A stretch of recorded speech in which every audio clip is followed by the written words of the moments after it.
So now students, we are going to study about relative velocity.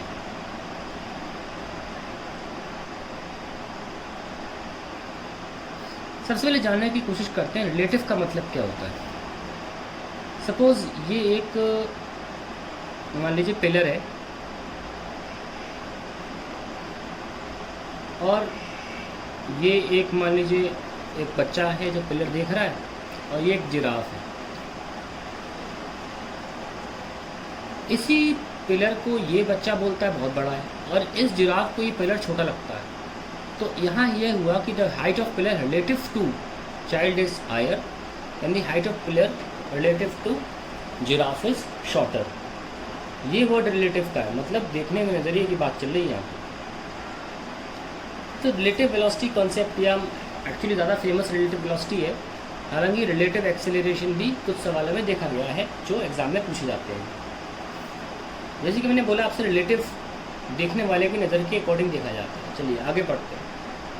Suppose ये हमारा reference point है और यहाँ से x1 की दूरी पर सोनू खड़ा हुआ है, पहुँचा हुआ किसी गति से, किसी स्पीड से, और मान लीजिए मोनू जो है वो रेफरेंस पॉइंट से x2, 0 की दूरी पर खड़ा हुआ है।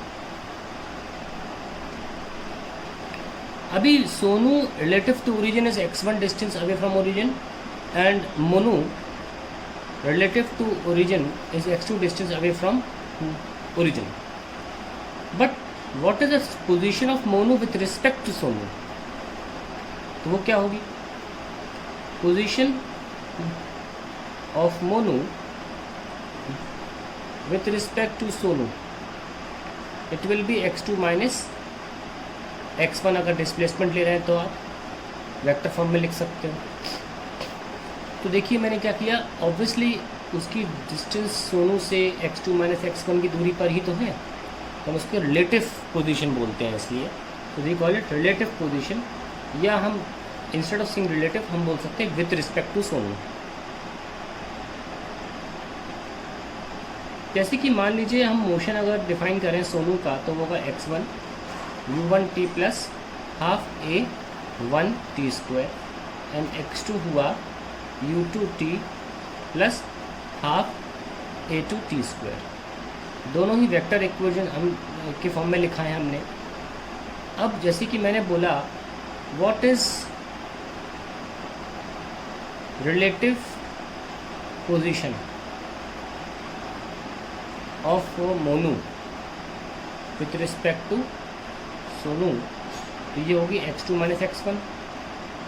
यानी कि जैसे कि हमने देखा हमें x2 से x1 को माइनस करना पड़ेगा। x1 माइनस x2 तो हम कर नहीं सकते क्योंकि मोनू की पोजीशन पूछी गई है।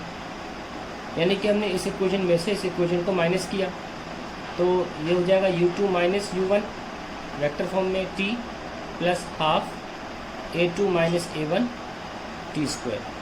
तो देखिए ये पूरा आपके सामने लिखा है। तो हम क्या समझ गए यहाँ से कि रिलेटिव पोजीशन जो होगी वो होगी x2 minus x1। Relative velocity जो होगी वो होगी u2 minus u1 and relative acceleration जो होगा वो होगा a2 माइनस a1। यानी कि जो भी जब भी आप रिलेटिव कुछ निकालोगे तो formula is vectorial difference of that parameter. अगर पोजीशन तो वेक्टर डिफरेंस करेंगे, वेलोसिटी तो वेक्टर डिफरेंस, और रिलेटिव एक्सेलरेशन तो वेक्टर डिफरेंस ऑफ द एक्सेलरेशंस। अब रिलेटिव वेलोसिटी का फॉर्मूला जान गए हैं, आइए इसको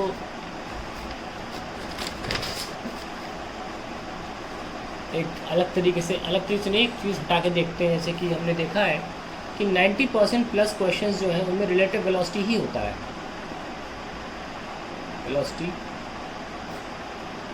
होता है तो एक्सेलरेशन नॉर्मली हमें देखा गया है कि एनसीईआरटी में सिर्फ एक ही क्वेश्चन है जहाँ पे रिलेटिव एक्सेलरेशन मायने रखता है। मेंस और नीट में भी रिलेटिव एक्सेलरेशन में ज़्यादा क्वेश्चन आए नहीं है। तो अगर हम एक्सेलरेशन सेम ले लें तो क्या होगा, u1t plus half a1 t square और x2 is equals to u2t plus half a2 t square and then we have x2 minus x1 is u2 minus u1 into t, और ये चीज़ क्या हो गई 0, क्योंकि a1 हमने a2 के बराबर ले लिया। तो हमने एक चीज़ नोटिस करी कि अगर दो बॉडीज़ के मोशन, नोट कर लेना है, अगर दो बॉडीज़ के मोशन एक्सेलरेटेड है तो उन दोनों बॉडीज़ के आपस में रिलेटिव मोशन एक्सेलरेटेड नहीं होते हैं।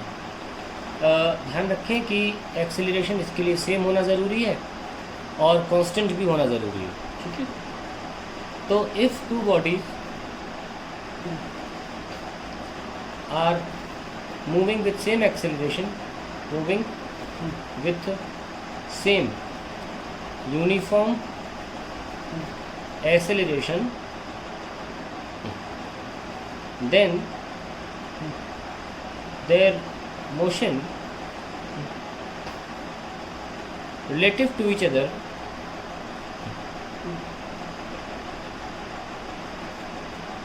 is uniform velocity motion. Acceleration हट जाएगा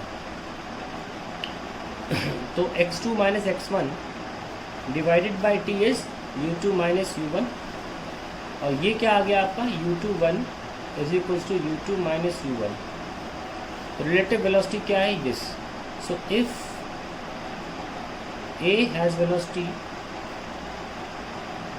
va and b has velocity vb, then relative velocity of a with respect to b is vab, और कैसे खुलेगा va माइनस vb।